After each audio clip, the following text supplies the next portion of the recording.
Well, Dhokla, another international.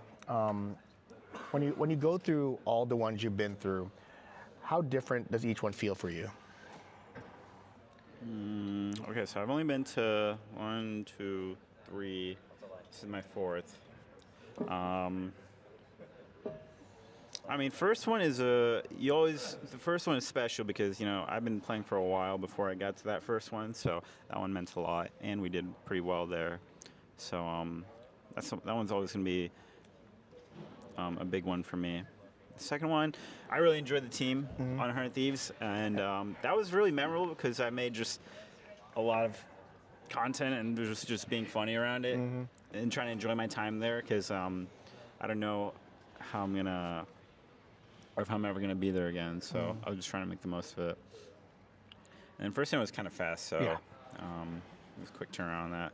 But I'm trying to just every time I go to these events, I try to just be in the moment and really enjoy it because, like realistically, we're getting paid to travel the world to another country, get put up at really nice hotels, and people come to watch us play. So it's really such a dream come true. This is exactly what I wanted to do as a kid watching. So it's really awesome to just be here. For your team, it seems like growth has been the biggest aspect you guys from split one to split two. That first split was really fast. I mean, let's 3 games to really decide what's going to the playoffs. This split, you have a little more time and establish yourself. What has been the biggest area of growth that you've seen your team kind of go from where you were in first stand at the end to where you are today? I think individually, I think I played a lot better compared to really like the start of this play. I guess I've come a long way. And then as a team, I think we're just a lot more coordinated in terms of Saints a lot more vocal. I think we all understand each other a lot better now, given that we just had more time to play with each other. So definitely made a lot of progress, and it feels like we don't make as silly mistakes as we might have in the past. At least that's what it feels like to me. So yeah. You mentioned Saint having a bigger voice, and I think the clip lives in infamy now. Just like I think I understand that that's only a clip, and that's not really how you guys actually calm 90% of the time. But what does that really say about your calm style, knowing that Saint can speak up to Inspired, who's a very big voice at times, and kind of will share his mind at all times, but Saint's willing to kind of share his voice. How big is that for as a team for you guys to be able to kind of communicate with each other like that? Yeah, I think that's great because he looks like a kind of shy person from the outside, but he's actually a very funny guy, very cocky, loves to shit talk and banter with Inspired especially. So it's really nice to see more of his personality, and I think he's an excellent player.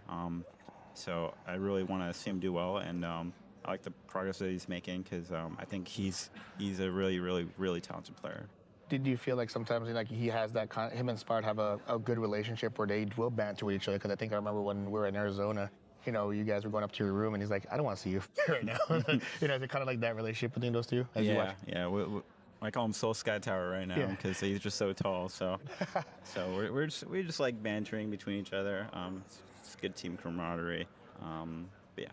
For you, it seems like your splits always seem to have a trajectory where it's steady, and then you elevate when we call you under big lights Dhokla here. It's just I don't know if it was steady. It was very bumpy. Very bumpy. You prefer bumpy? Well, all right, I mean, this split was very bumpy. Well, I don't know if it was steady. Well, you got it at the end there. Yeah. But how what is it about later in the splits that you feel you seem to find a groove there? And I think I think that's very valuable, knowing that when the playoffs come, they can count on you for that.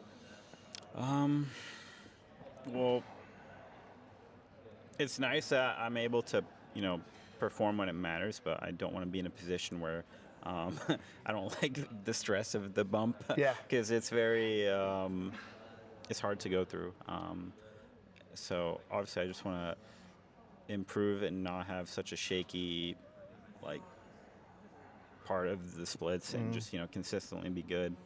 But at least I finish it when it counts, so we'll take that. But I'd like to not go through the bump. Yeah, no, I don't think anyone likes going through bumps, right? I mean, So actually, before he jumps into his next answer, I kind of want to explain something. The announcement that Castle had left the team came shortly after, probably like an hour after we finished talking. So most of the answer came after the fact when I asked Dhokla about being a teammate. And this is the context that I want to provide for this because, it's one thing if I asked specifically about Castle's departure and experience, but in reality, I was asking about the experience of working with Castle and how he was as a teammate. But then the news kind of shifted everything, and Dhokla revealed it, and then it kind of just shifted the whole answer. But I want to contextualize a little bit about the response and how it came to be, because I didn't want just to take a question that wasn't relevant anymore and kind of just put in the answer he gave when he talked about the actual experience of working with Castle. A dynamic where it's like, we're both kind of competing for spots. So I don't know if this is gonna make the entry, but like whole dynamic is like it's just weird because Yeah, it's like it wasn't.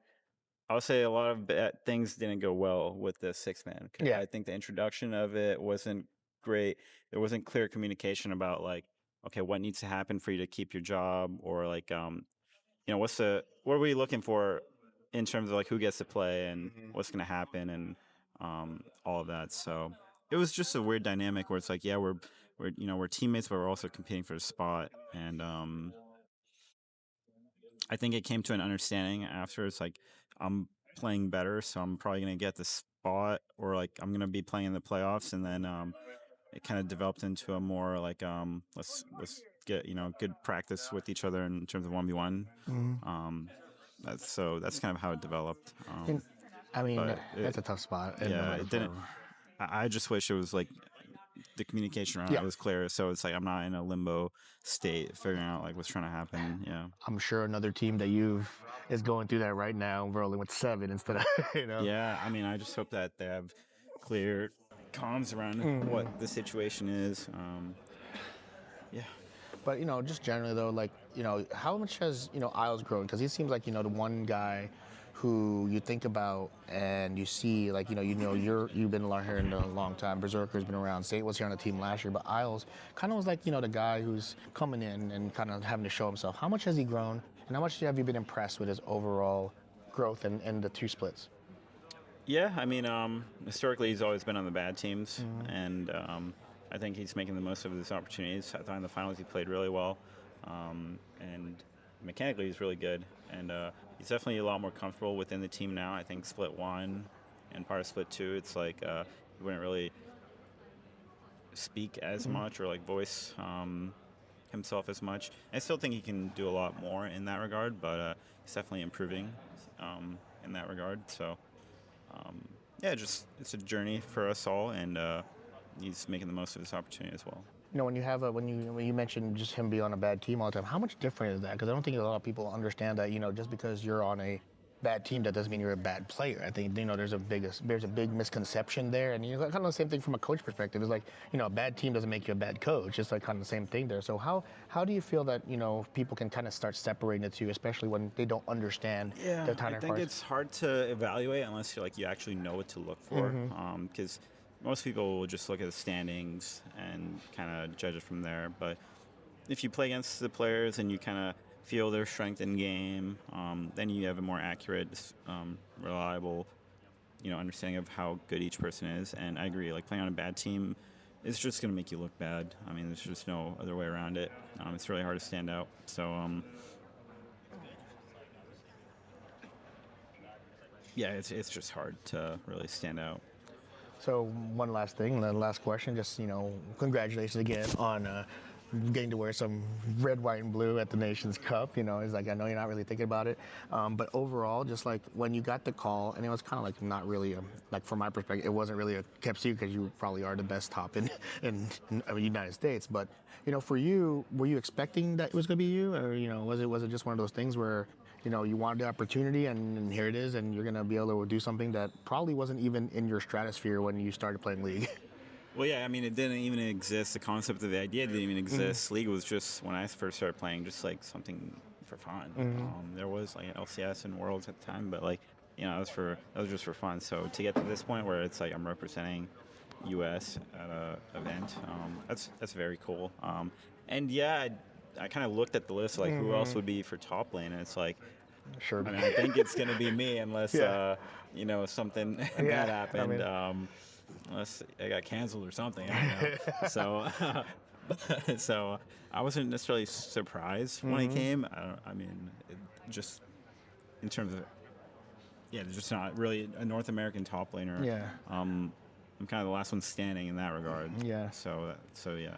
Well, thank you for your time, Dhokla. I hope that interview was a little better. That was great. Dude, the last one I came out, it was terrible. So All right. Well, thank you so much. Two good ones so far and one absolutely terrible Yeah, I think we always have good ones. I think, Yeah. personally, because, I don't really ask you about, like, Yeah. random stuff. But Yeah, anyway, it's thanks for your time, Dhokla. I really appreciate it. I love chatting with you because you're a fun guy. So, and I love the every wake ups. When we wake up with you, and I see you in the morning. I'm like, I get up, oh, Dhokla put. Yeah. All right, awesome. Well, Yeah. thanks for your time. Catch me for more later. Thank you so much. So, yeah.